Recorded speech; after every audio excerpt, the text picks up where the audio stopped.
I still think one of the biggest missed opportunity games was Crowfall.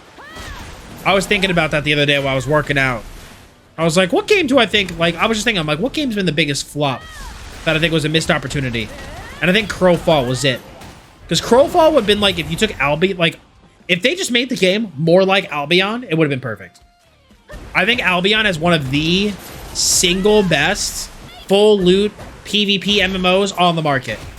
And so I feel like if Crowfall just took a bunch of notes out of Albion's book, but like left to their combat, oh, the game would have been amazing. It would have been fucking lit.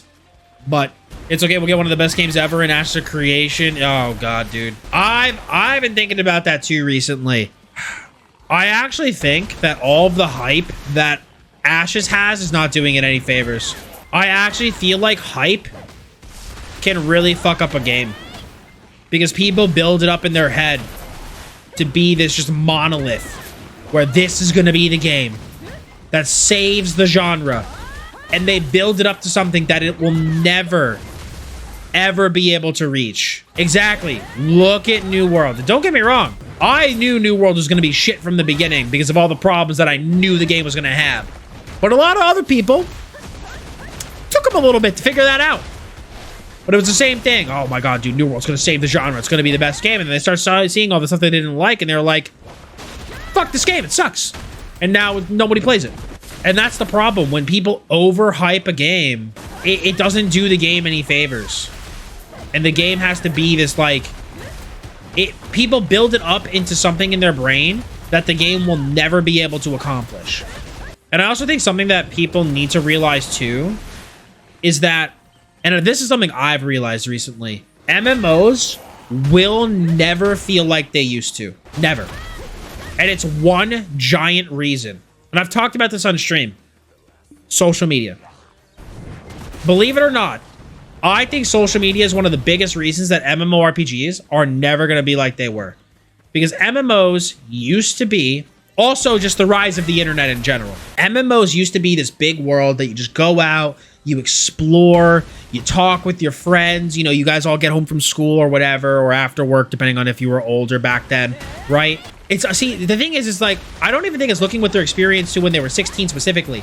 It's experiencing the world the way it was when we were 16. Because now, like, that used to be the way you talk to people. There was no social media. There was no Facebook. There was no Twitter. So the way you would hang out with your boys after school or after work was online. You guys would all fucking power up World of Warcraft, old school RuneScape when it was just regular RuneScape, and you guys would just fucking game. And you would hang out. You know?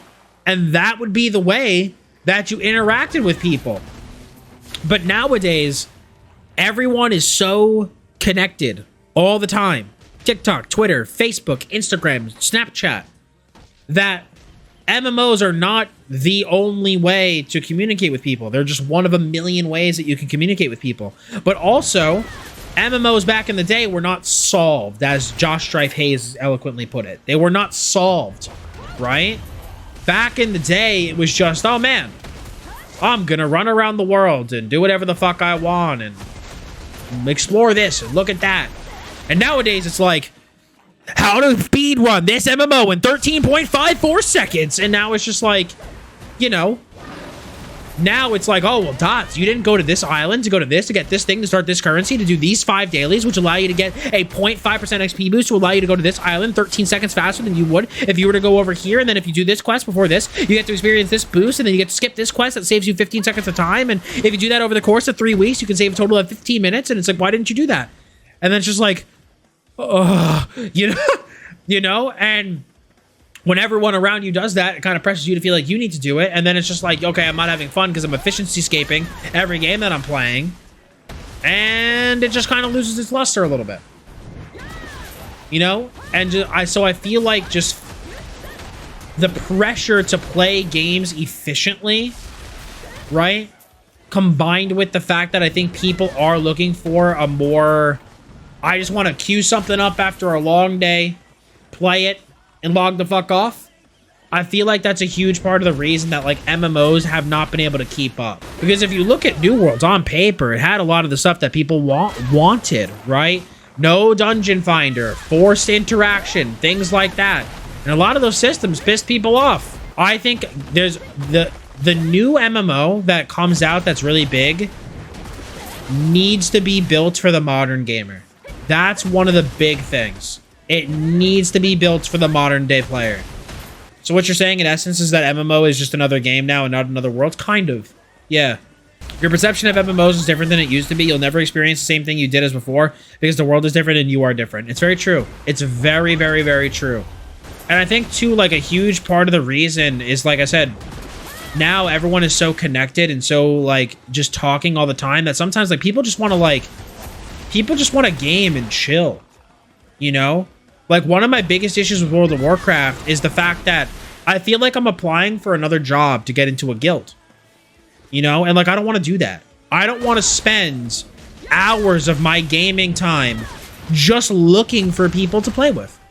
And I think that's why games such as, you know, BRs, FPS, and stuff like that are really popular because they're very bite-sized. You just log in, MOBAs. You log in, you press Q, you wait, you get into a game, you play with some people, and then you go into the next round. Or you get one or two of your friends that you like gaming with, you guys queue up for a game, you fucking hang out, you can rank up, see some progression, and then you move on. You don't have to go do, all right, I'm gonna go do hours of this and hours of that to, you know, be able to go do this content, you know? Like, you just log in, you play, you're good to go. And I think that's one of the biggest things that is kind of hurting MMOs as a genre.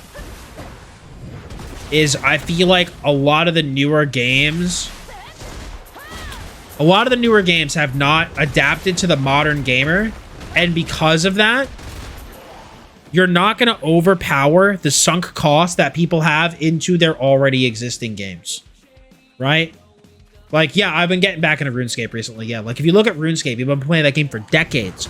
WoW, people have been playing that game for decades. And then if you think about it, most of the really popular MMOs right now have all been out since what? 2014-ish? I think with Albion maybe being the latest contender coming in at 2017. So minimum, people have 5 years of sunk costs into their games. You'd have to create a really good product for them to be like, you know what? I enjoyed the last 5 years, but now I want to put my time into this. No, people are just going to go, I'm just going to go back to what I know. I already know it. I don't have to learn a new game. I don't have to learn new systems. All my achievements are in here. All my friends are here. But yeah, that's my 2 cents on as an MMO player who I love MMOs, but I'm getting sick and tired of them. It does make me a little sad about, you know, the MMO genre a bit, just because I love MMOs. It's been my favorite genre of game basically my whole life, you know? Besides, like, I'd say, like, arena shooters, like, kind of like Halo, Call of Duty, stuff like that. Valorant. Games like that. But besides those, you know, MMOs have always been... Gears of War. MMOs have always been my favorite genre, and it just sucks to feel like none of the games really have adapted to like the modern day player. And I don't know, I hope one day that some game comes out that does, but I'm not holding my breath, you know. I'll wait and see. It's the same thing, like look at Tower of Fantasy, right? Everyone was like, oh my god, new MMO, it looks amazing, and already people are like, this is just a gacha game. It's like, yes, what did you think? They advertised it as one. You know, like, come on. People are just chomping at the bit. And I think it's kind of multifaceted. I think people, like we said earlier, are looking for that old feeling, which unfortunately I don't think will ever come back just because the world has changed. It's much different than it was during the peak time of MMOs, you know? And because of that, we as people have changed in what we want, right? And so I think a game is going to need to come out that actually identifies that and understands that, and then creates itself to be for the new age of gaming.